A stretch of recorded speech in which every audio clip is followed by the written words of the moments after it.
Hello friends, daily dictation के लिए हमारे चैनल को सब्सक्राइब करें, लाइक करें तथा अपने दोस्तों को हमारी वीडियो शेयर करें। Ready start. तमाम कायसों पर पानी फेरते हुए राष्ट्रीय जनतांत्रिक गठबंधन के सांसदों ने सर्वसम्मति से नरेंद्र मोदी को तीसरी बार प्रधानमंत्री चुन लिया।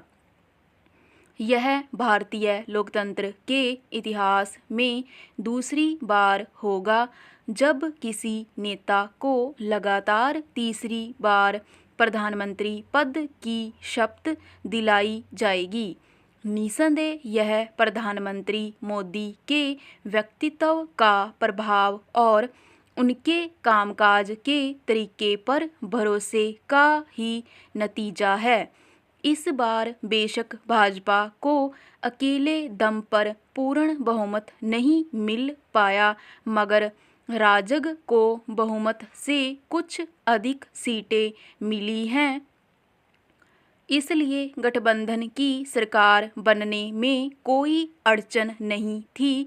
यह गठबंधन चुनाव पूर्व का है, इसलिए इसके सभी घटक दल पहले से ऐसी स्थिति में समर्थन देने को प्रतिबद्ध थे।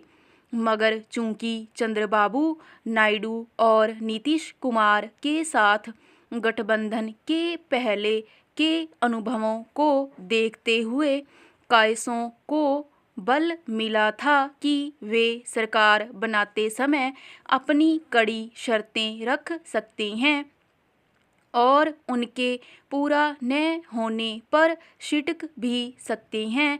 मगर अच्छी बात है कि दोनों नेताओं ने अपनी उस पुरानी छवि को इस अवसर पर दुरुस्त करके दिखाया।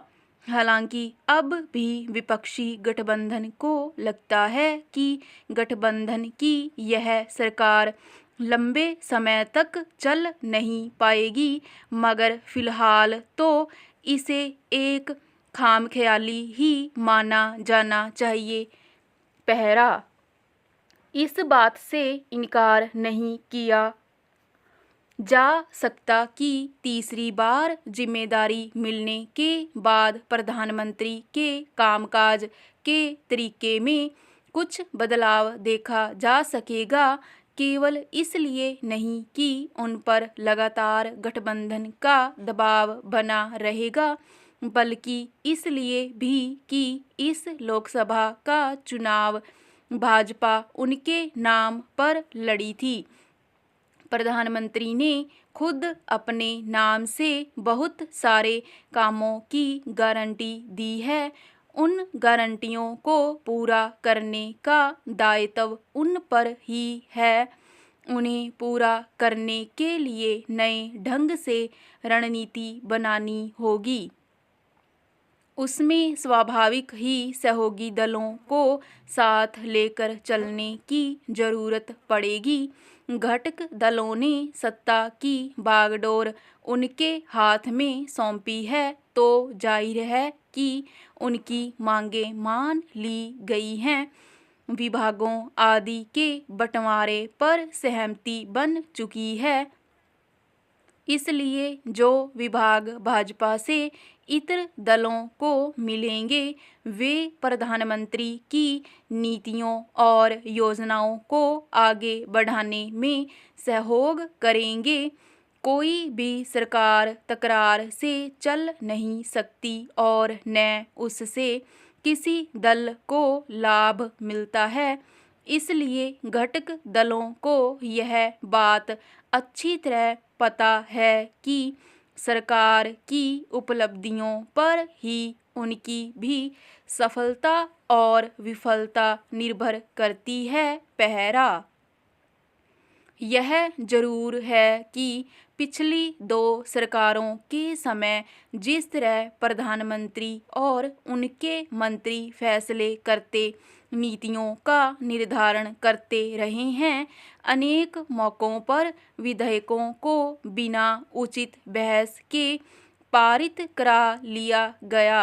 अब वैसा संभव नहीं होगा। इसलिए कि सदन में एक मजबूत विपक्ष भी मौजूद रहेगा और उसकी बातों की अनदेखी करना संभव नहीं होगा। इस लिहाज से भी प्रधानमंत्री के पास एक अच्छा अवसर होगा कि वे लोकतांत्रिक ढंग से मुद्दों पर निर्णय कर सकेंगे। ऐसे निर्णयों में स्थायित्व होगा और किसी प्रकार के विवाद की गुंजाइश कम होगी। जाहिर है इससे लोगों तक अधिक व्यवहारिक नीतियां और योजनाएं पहुंच सकेंगी। अभी तक कुछ फैसलों पर इसीलिए उंगलियां उठती रही हैं कि वे एक तरफा और बिना उचित विचार विमर्श के किए गए थे। उनमें से कुछ फैसलों पर घटक दलों ने सरकार बनने से पहले ही पुनर्विचार की जरूरत भी रेखांकित कर दी है। स्टॉप।